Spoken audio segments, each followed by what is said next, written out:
in the creative industry, will AI make agency obsolete? So I'm pleased to introduce Professor Alex Fossey, the CEO of Sony AI, and a distinguished figure in both technology and academia. Professor Fossey is an entrepreneur, a marketing community leader, and a driving force behind the AI platform Sony Monitor.ai. So please join me in welcoming Professor Alex Fossey for his talk, Will AI Make Agency Obsolete? Rethinking the Future of Advertising.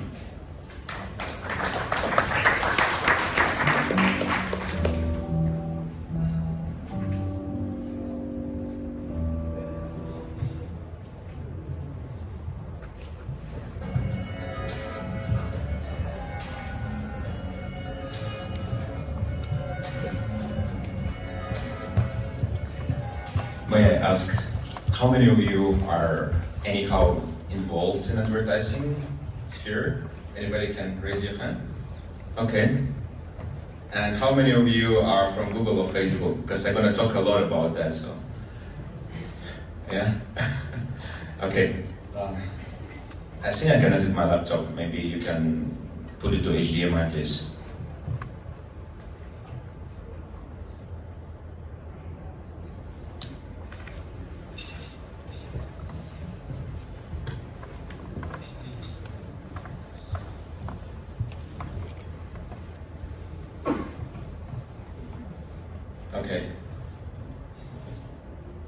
Okay, my name is Alex. I did spend quite a bit of time in academia. In fact, I still do. We got a BNI paper here and a couple of demos. But I do also run a startup called Sony. And this company is very much in the marketing. I never worked in Facebook or Google, so whatever I will say, it's very much my opinion. And it's from the sources that I read. But as part of our work, we do collaborate and interact with the systems like Facebook and Google and other programmatic advertising systems. And we work with agencies a lot. And we can see the level of anxiety happening in a couple of last years when they are, they don't know what to do. They used to do things in an old Google search way, the PPC marketing way, when they were buying ads and trading traffic, getting some commissions, and doing a lot of manual work. And then now, they, in a sense, a bit lost because all their search engine optimization efforts got lost, and human labor can be replaced by just one LLM prompt for quite a bit of employees, and employees also lost. So I started thinking what's actually going to happen with the agencies. And I did talk about it with one of the original Facebook CEOs, and I told her, I'm going to give this kind of talk. And she said, okay, please don't say the agencies will become obsolete. We really need them. Everybody really needs them. But so the questions would be, actually, what is the future of our advertising sphere, and what actually going to happen with the agencies? So since you are very technical, just like I was a couple of years back when I was doing my PhD last time, I'll just bring you a little bit into the agency day-to-day, very much across the world, especially in Asia, where I came from. So what do they do every single day? They actually spend tons of time on doing very, very, very manual work. For example, what I'm looking at now, it's something that's called Facebook Ads Library. This is a page where all the ads are getting released for transparency purposes, because we really want to make sure that we know what kind of ads, what kind of brand is running.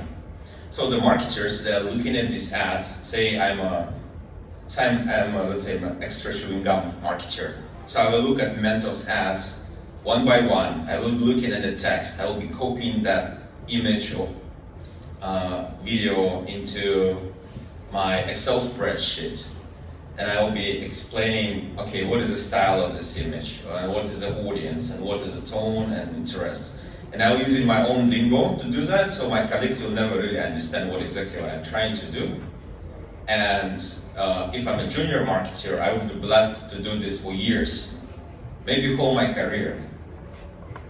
we are talking about, agents here and advanced AI assistants, but in the real world, I would say 80-90% of what agents is actually doing is something like this: manual work, manual analysis, and very cherry-picked kind of insights, and then you have very good salespeople who explain you that that insight actually means a lot. But we as scientists, we know that actually most of the time they don't mean anything. It's just you can turn it in one way or you can turn it another way. And because large language model, because AI is shaping the industry so much nowadays, they cannot really get away with this anymore because there's so many tools out there. And what's the drastic shift in the industry that last time agencies were sales manpower for Google, for Facebook, for big players, for TikTok, to actually sell their services and traffic to everyone else. But nowadays, it looks like AI can do a lot of things quite well, maybe better than humans, in quite a number of the places when it comes to advertising. And that means quite a bad news, because you no longer can be just a salesperson. Maybe you could, just be thrown away from the loop, and only really big players like WPP, Publicis will stay because they have budgets to hire engineers, etc. So, because of this, there is quite a lot of uncertainty in the industry, because from one point of view, yes, the Facebook director immediately reacted and say, don't say agencies are obsolete, it's very important for them to exist, but at the same time, it's a very clear tendency that a lot of human labor can be replaced, and that's the agency's brand. So what we are seeing now, you can find this Google's recent article, Google saying, okay, now you need to really make sure as a brand that your agency is doing a good job adopting AI. This is the 8 questions you're going to ask your agency if you want to hire one into your company. So, no, agencies are important, but only if they adopt AI at the pace that they should in order to continue providing the services. And of course, Google as a company, again, publicly saying that agencies, they still have a lot of expertise. They actually supposed to be the one leading AI adoption. So they have a large experience, they have a network of other brands that they're serving to a network of the agencies. They can help each other, they can do much better jobs than in-house brand. And this all makes sense. Of course, we also seen case studies like agencies 59% more advanced in creative strategy, and they are much better in buying media, and got 567% increase of ROI. And you can have a lot of these case studies where you say that agencies are great, and a lot of case studies that agencies are not so great because you don't spend enough time for the brand. Ultimately, we can see that some kind of cognitive dissonance. From one side, agencies are actually very important because they're doing a lot of work for big advertising companies like Google and Facebook to actually let the companies grow and service the multitude of SMEs. But from another perspective, AI is just that strong, so agencies are just too much behind, at least the majority of them.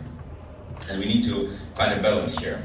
So, now we go to the papers, and we actually go to the latest technologies that this released public that we can read about from these companies.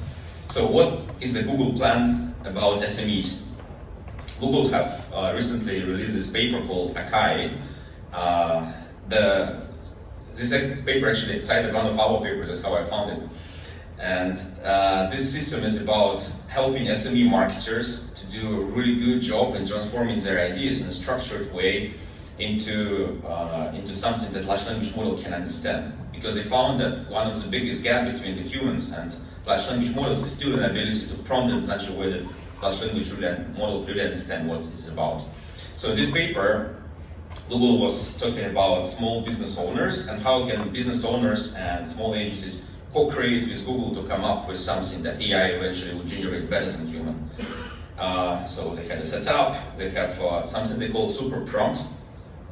So basically you're getting large language model to create a prompt from you based on a lot of different parameters that you'll be inputting in there in order to come up with the result.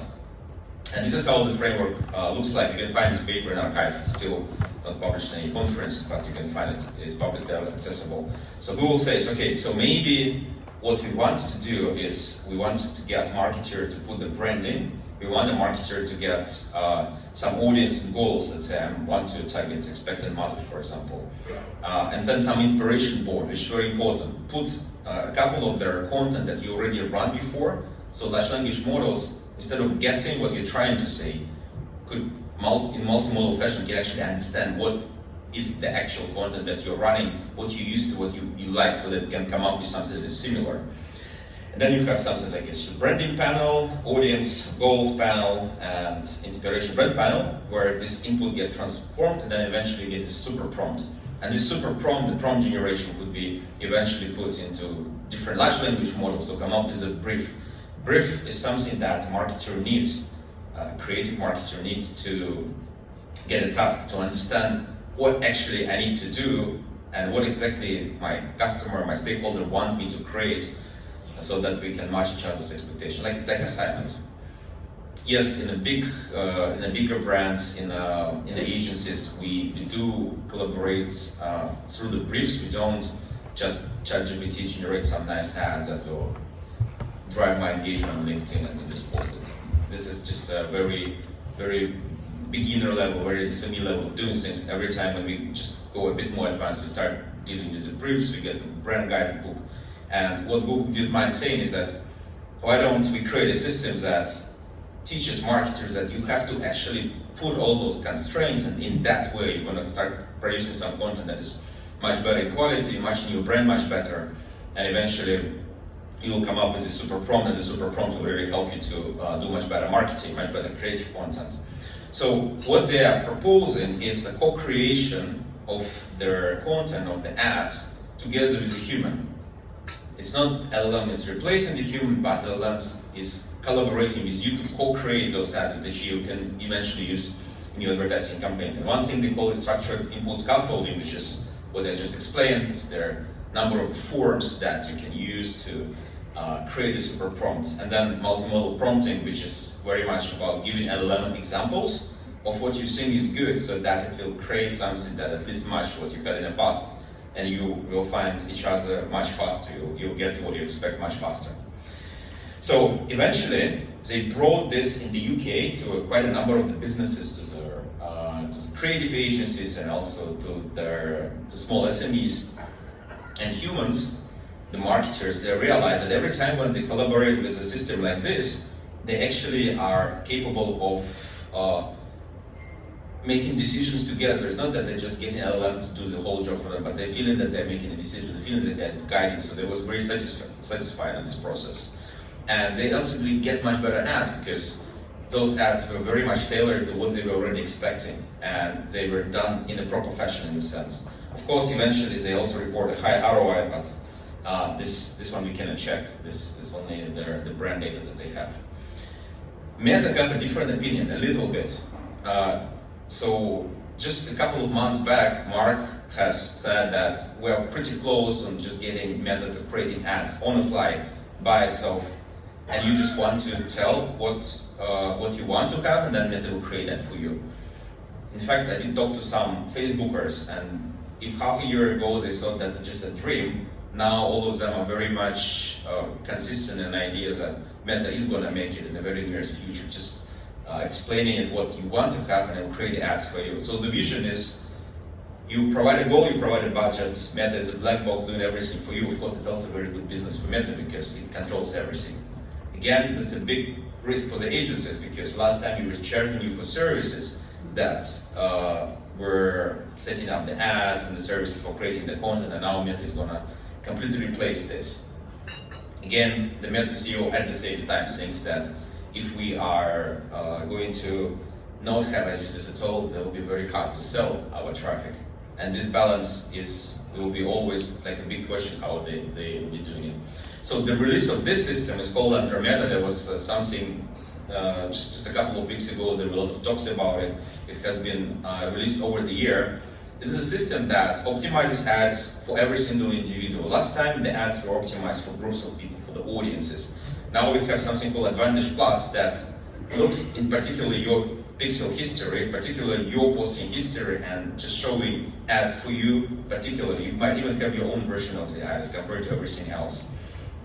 And the very last point of this Meta engine will be the actual generation of the content. They already have it for the text, for the copies, and very soon that thing will also start generating the content for entire video or entire image. And this is very much what the Meta is now focused on.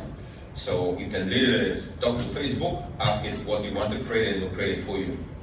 So of course, that shifts a lot in the industry. And one thing that have been reported here is that actually Meta get quite stable releasing this agent. Many advertisers were feeling that they are not doing ads the way they used to, and then they felt a little bit lost dealing with AI so directly as compared to doing it in an old way. Same problem is facing by agencies as well.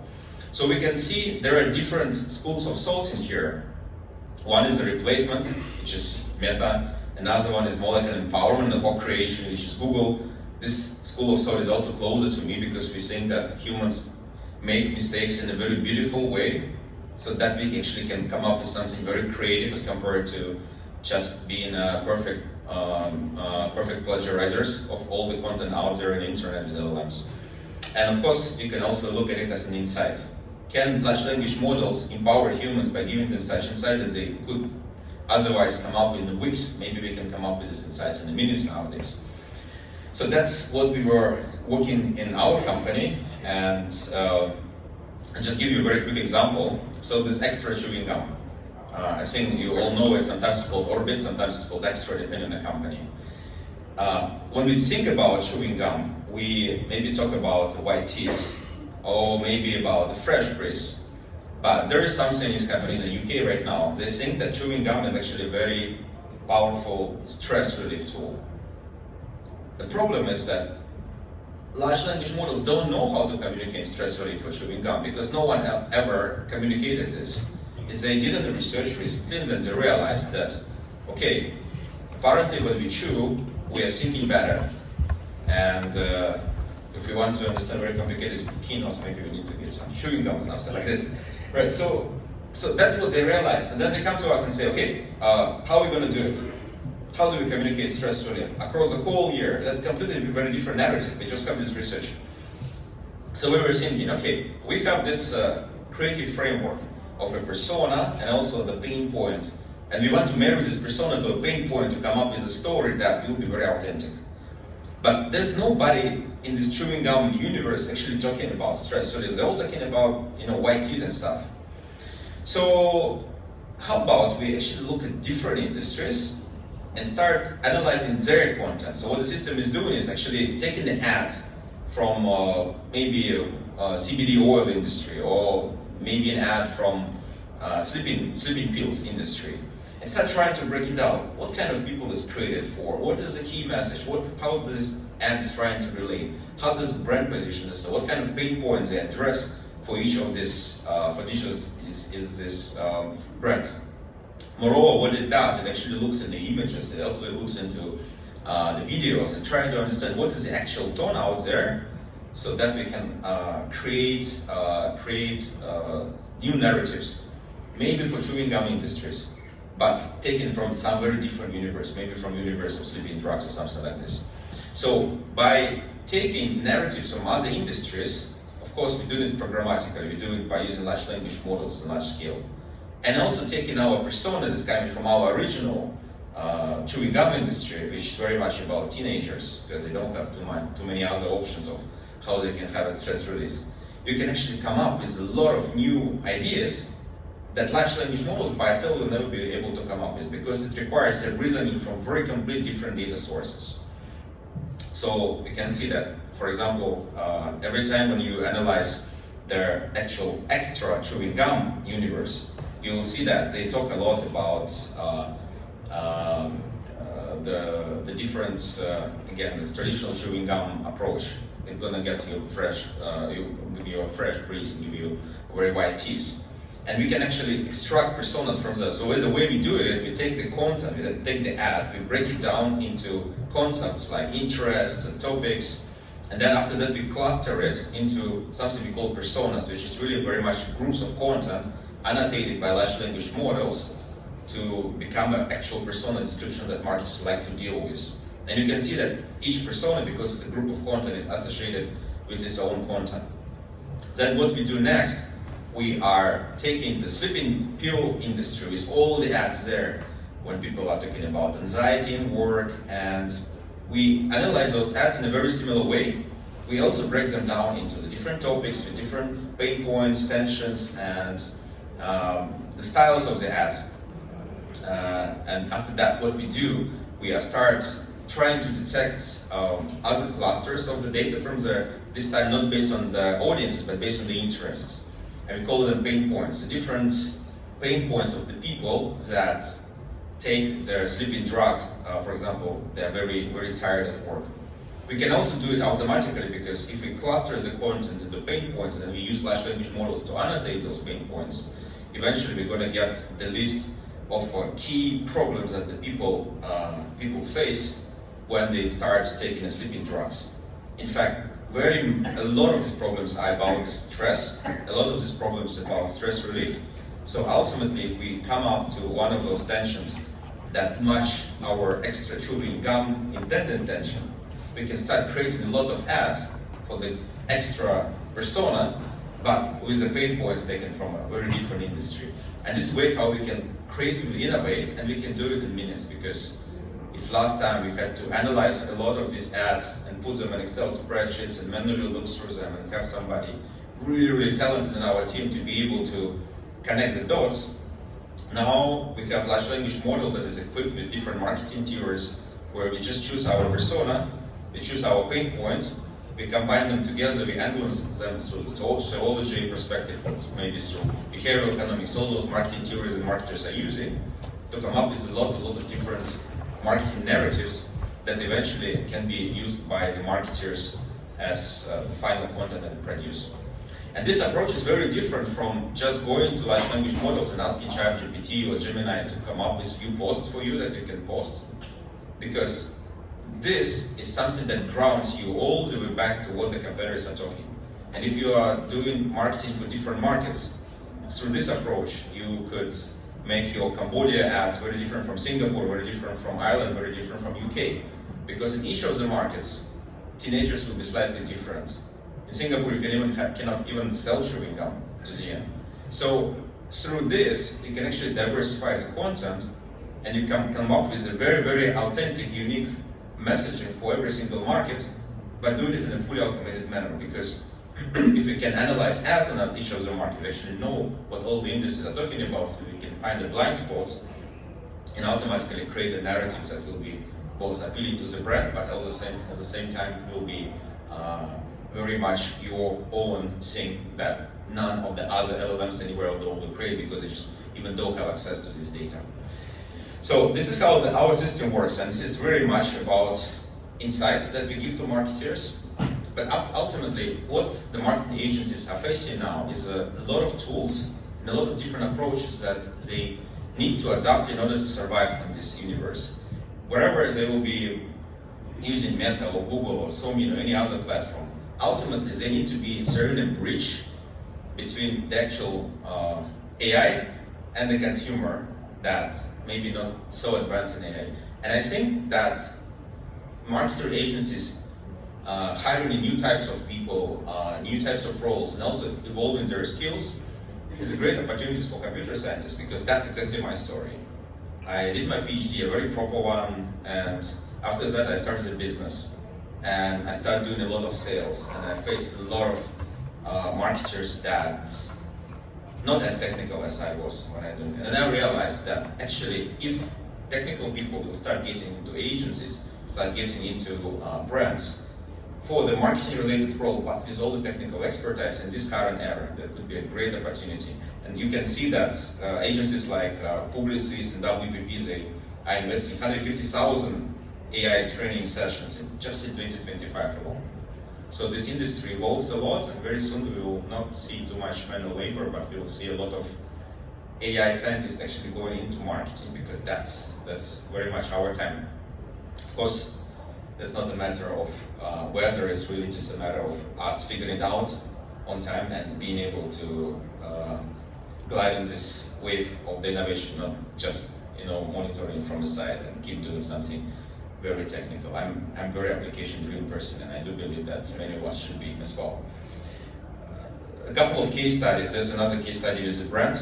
If you like, you can download and read about it. It is a topic of your interest.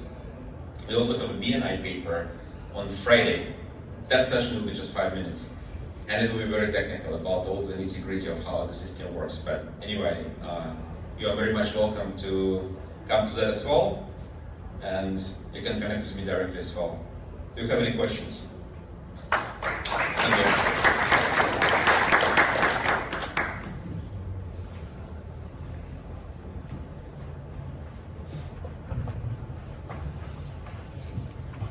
Very interesting presentation. Question. You start a high-tech company as a product. What you would suggest to this company? To learn about all these AI tools for marketing, or to hire some good marketing company that already knows all these AI tools? If you start at a startup, should the startup hire a company, or should they learn? Should they learn because they're computer scientists? This is a practical question for companies. Okay, I'm a strong believer that any startup should learn how to do things by themselves, because that's the only way to get expertise to judge whether your partners that you're working with actually doing a good enough job for you, given all your budget constraints, especially if you have technical people. So in my company, we get everyone to do everything. Sometimes it's inefficient, but all of them can create really good products because they can wear different hats. They really understand how the other side thing they can relate. So, and very short follow-up question. I don't want to take time from the others. Do you know examples? One company having products using AI tools and another don't. We know that there are many companies still not using. What is the productivity ratio with company, of course, who are using AI? I know the exact number reported by Google. So advertising agencies that have deployed AI, they are 1.6 times more efficient time-wise and 2.4 times better performance when it comes to the top-line revenues as compared to those who haven't adopted in 2025. I'm citing the Google research. But I think, when it comes to SMEs, that could be absolutely drastic, because certain manual labor that you could do for days could reduce it to literally less than an hour, and those people can be repurposed, and there's so many other really good things can be done at the same time. So of course, this would be a huge gap. And I also heard this thing very recently, so there's a good opinion about this. Actually, every quarter that we are not adopting AI is not keeping us on the same spot, it's actually moving us behind others. So not doing anything is not keeping you static, it's actually not doing anything making you moving backwards in the current age. So that's absolutely must.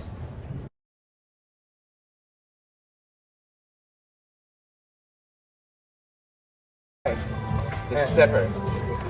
How are you? Good, good. How are you? Nice talking. I enjoyed what you were saying. Yeah, great. Non-technical. Yeah, I see. Technical conferences that should be they go. It's a great topic. Yeah. That's the should be about.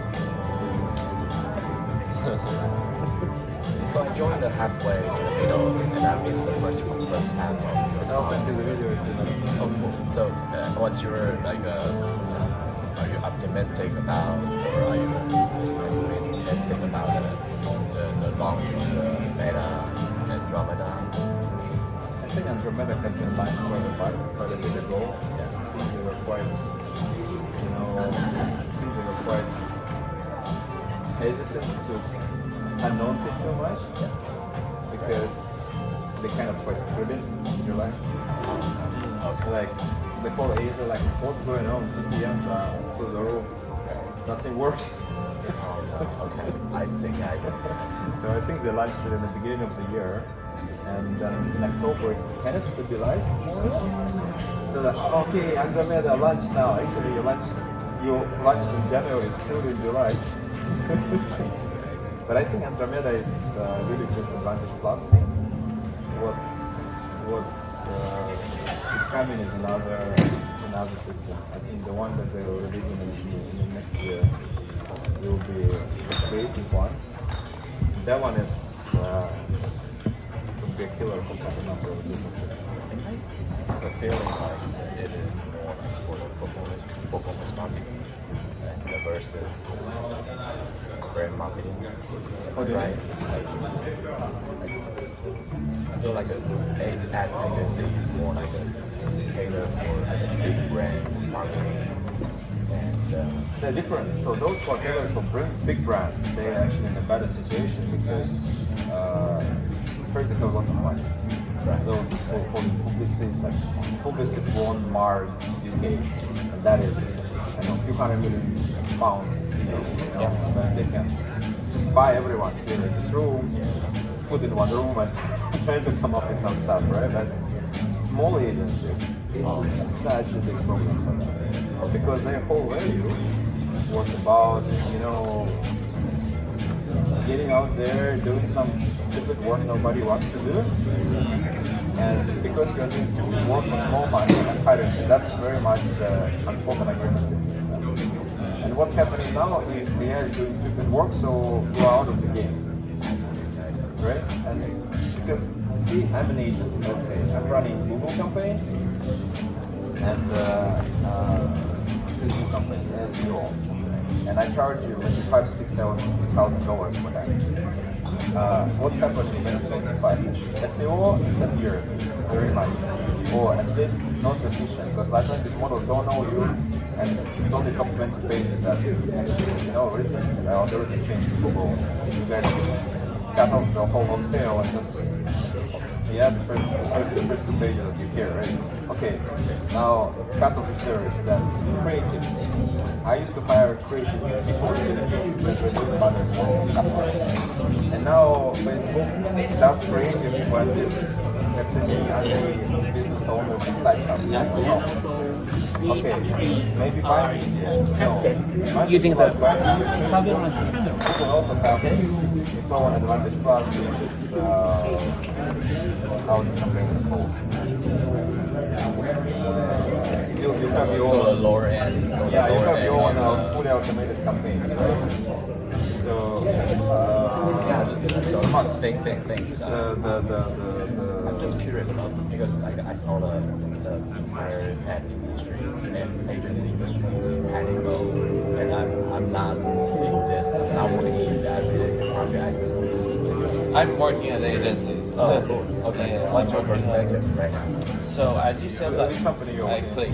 Oh yeah, They're working with pharmas, so they're working with big guys like Pfizer, Takeda, Sanofi. These are like when they want to launch drugs, they come to us to do a marketing for them. So I would say like it depends on really the sector. You are in a bad position because you were doing a lot of hacks. They are professional hackers. How do you position things, frame banners in such a way that we comply with policies everywhere and your CPMs are reasonable?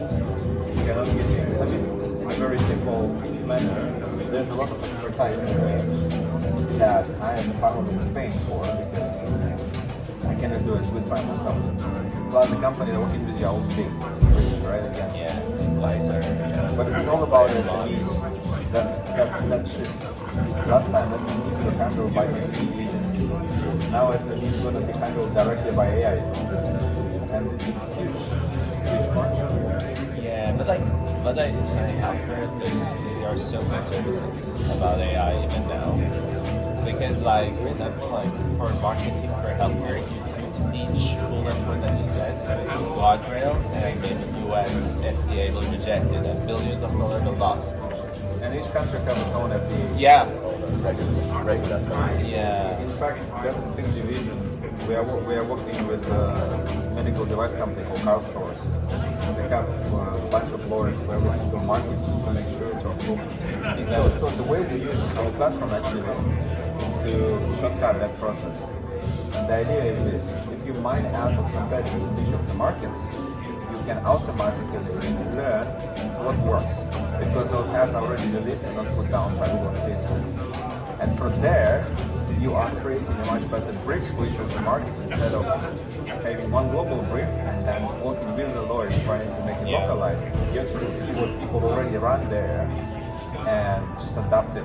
Say, take your own angle, but take their persona and apply. Basically, you created like some digital twin kind of thing, right? Well, in a sense, that's how they use it, right? So the use case I was talking about is how do you make it more creative? How do you teach Mars to communicate about stress levels? For say in chewing gums when they never do that before. But you can adapt it to localized compliance as well. Yeah, we work on the same problem, but the problem is like how much correlated is like this persona to a real persona. Like that's another problem, because like it's hard to evaluate. It's 100% correlated because it's taken from the data. I mean, like it's taken from a written data, but like it's LLM as a behind, and these are just text generations. I mean, like it's using. No, but that's the thing. That's the whole point. This persona is actually a cluster of the content. We are not coming up with personas. We group content, and for each group we use LLMs to describe what is group. Yes. And we have lots of clients. They actually map their personas to those personas. The only problem is that when your persona is behavioral or say some demographic stuff kind of thing, right? Then you need some kind of bridge. So the way we do it, we integrated is the global web index, GWI. So our customer, they create persona. That persona is getting created in GWI, but then GWI psychographics and all the final data start getting mapped in social media. Okay. So that way, social persona can translate directly into level of income and how many dogs and homes do you have, kind of things. That's the problem. Yeah. I mean, you try it if you're curious. So is your client It works like pretty well. is your client SME themselves or No, agencies that serve SMEs and big brands. We don't have big agencies because they build everything in-house. internal thing? Yeah. And we don't have small brands because we have no clue. But we have we have mid-sized to big brands. Mars is smaller, but those with a proper marketing teams, and agencies who are serving mid-sized and small, because those guys don't have money and don't have any tools, and we give them something that makes them, certain times faster in coming up with ideas and services and pitching. So it's a niche, particularly for agencies. Congrats. No, nice to catch up. You are working in which part of DeepMind? I'm doing like a old movie restoration. Old movie restoration. Oh, that's cool. Reserve arts. You're coloring it now, right? Las Vegas. You can also color it, right? You are the one coloring it. Like a black and white movie, you can color one. No, the Wizard of Oz was original color. We have to respect the color. We have to fine tune the Where are you video located? model. I'm in California. 有 还有这个椅子上面的各个 sensor。